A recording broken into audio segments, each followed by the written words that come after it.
Hello, everybody. How are you guys? We're back in the Burgh, Pittsburgh, and doing some research, or at least getting information on some of the communities around here that stick out, that need to be honored for their history, their contribution to the great lifestyle that everybody lives there. I think Pittsburgh people keep it a secret. They don't want people to know how nice the weather is. I read the other day, it's one of the safest cities in America. So no wonder they don't want people coming here and messing it up. But too bad, Pittsburgh, we're getting the word out. And this video is going to talk about a few communities in the area. We're going to just highlight some of them. Now, of course, I don't know anything. I mean, I'm just going by these particular cities. There's a dude at the dry cleaners who was picking up some shirts. I was picking up a load of laundry because I don't have time. And we got to talking, and he mentioned some of these communities along the river, and one of the rivers, and said I should do video on them for my community spotlight video series.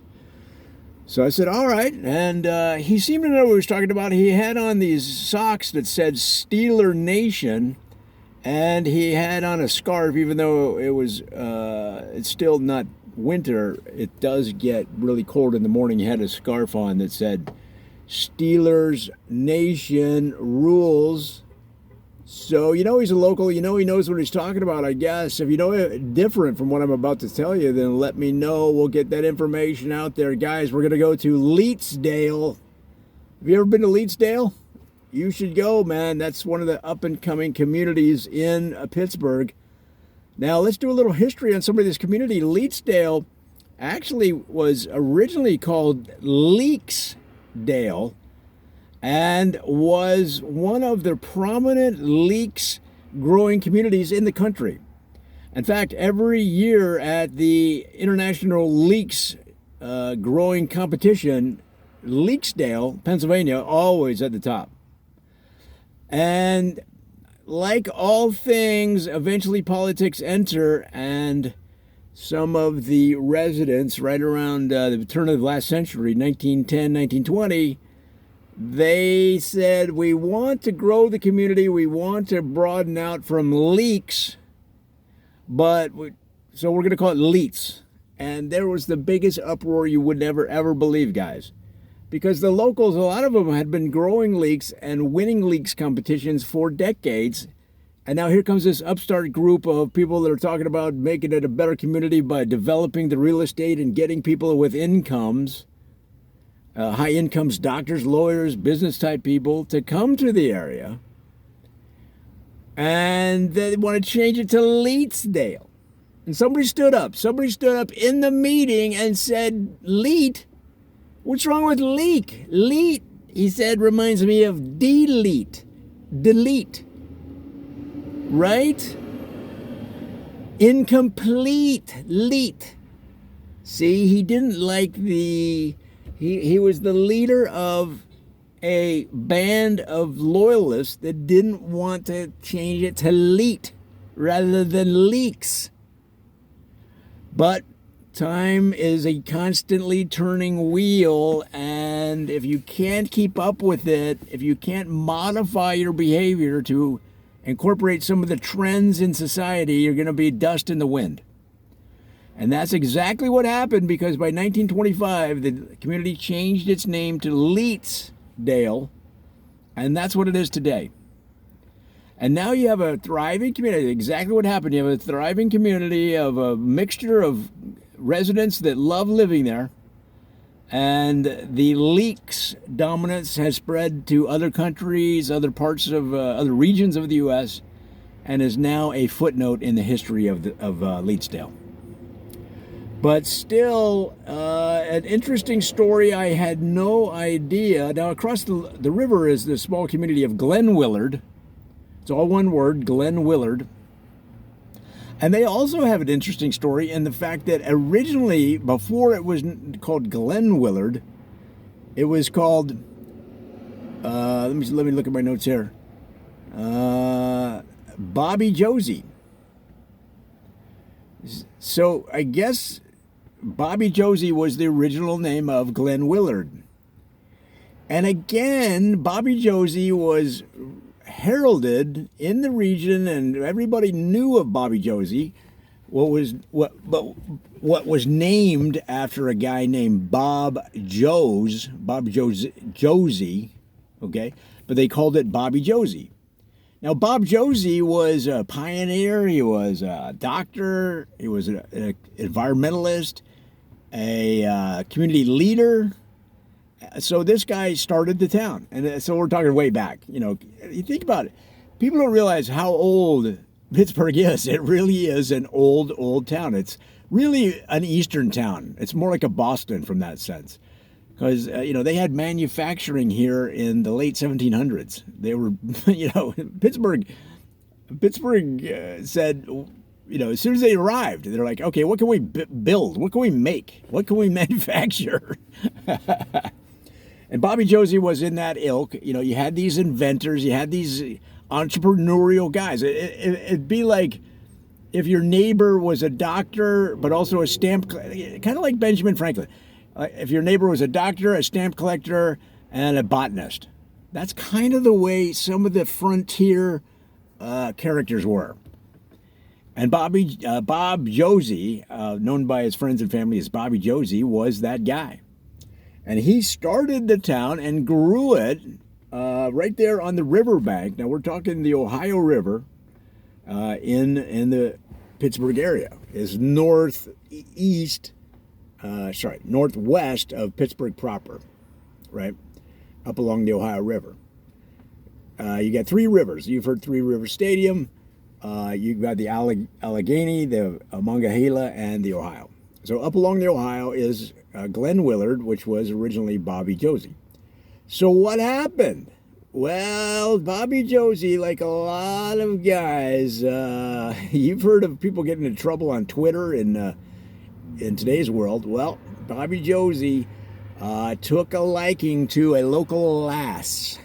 And that's all I need to say. You know what's going to happen. You know from listening to these videos that he got in trouble because he took a fancy to a local lady who, unfortunately for him, was already married to another person. So, of course, like all guys, he proceeds beyond his logic and got into trouble. So much trouble that the town said we can no longer tolerate being called Bobby Josie, and we need to change the name of the town. So they looked around, they said, who is an upstanding person that is not going to embarrass us anymore with these illicit affairs? And that was a guy named Glenwillard. And ever since then, the town has been called Glenwillard. Now, it's all one word because in those days, a lot of times they just combine the name to make it easier. And that kind of custom has kind of come around again in the terms of emails. Emails and Twitter handles and all kinds of social media names are all one word. But that's just a little side note. So that's a Glenwillard, really fascinating story. Again, I don't know these stories to be true. I'm going by this guy that I saw at the dry cleaner, and he and I started talking about my videos. He mentioned he saw some of them on towns that I've done in Pittsburgh, but also in Atlanta and in Charlotte, and he wanted to tell me what he knew about this area. And to be honest with you, I'm glad he did, because I didn't really know much about that part of Pittsburgh, that sort of northwest along the Ohio River area. So very fascinating. All right, so, but if you know differently, again, if you're a local, if you know differently, then let me know, and we'll get that word out there. We'll get the knowledge. We'll get the information out to the people so that everybody can enjoy the great communities in this area. That's one thing that I notice. Pittsburgh people are so friendly and nice. Sometimes they don't promote. Let's get the word out, man. This is a great town, a great area. All right, here we go. Let's settle down. Settle down, Joe. Sometimes I get excited. All right, so right above Glenwillard is Crescent Township. Now, Crescent Township, it was named that because of the shape of the river right where it goes by there, right? It has a crescent shape, and that makes a lot of sense. But keep in mind that the river is it's not like it has a permanent route, and this is 200 and some years ago. So the river is constantly shifting, constantly changing. Floods, rains, lightning, thunderstorms, vandals, junior high kids that are, troublemakers, are always messing with the river, rerouting the water. And so Crescent Township did not have that name originally. It was called, let me look at my notes, Township Straits. And what some people called the Straits, because there was no bend in the river there. But over time, the water started to get a kind of a C shape going, a kind of a bend. And people were like, why? Where do you live? Oh, I live up in the Straits. They're like, why do they call it the Straits? That's the bend in the river right there. And so, again, it came up in a community meeting. Let's change the name to Crescent Heights, or Crescent Township, or Crescent Bend, Crescent Bend. And again, the usual back and forth, the pushing and shoving, yelling and screaming, but that's the American way. That's how we get things done. Everybody just has to put in their voice. And eventually they changed the name to Crescent Township. So now you have this wonderful community on the, let's see, it looks like you might say the Ohio side of the river as it comes down into Pittsburgh. And so many people in Crescent Township wear their Crescent Township hats that say, there's no place I'd rather be than Crescent Township. They have hats, they have t-shirts, and they'll ride the river. They'll ride the river into the city. They'll commute by river on canoes, on kayaks. Some people have those bicycles that you can pedal that sit on a float, so you can bicycle on the water.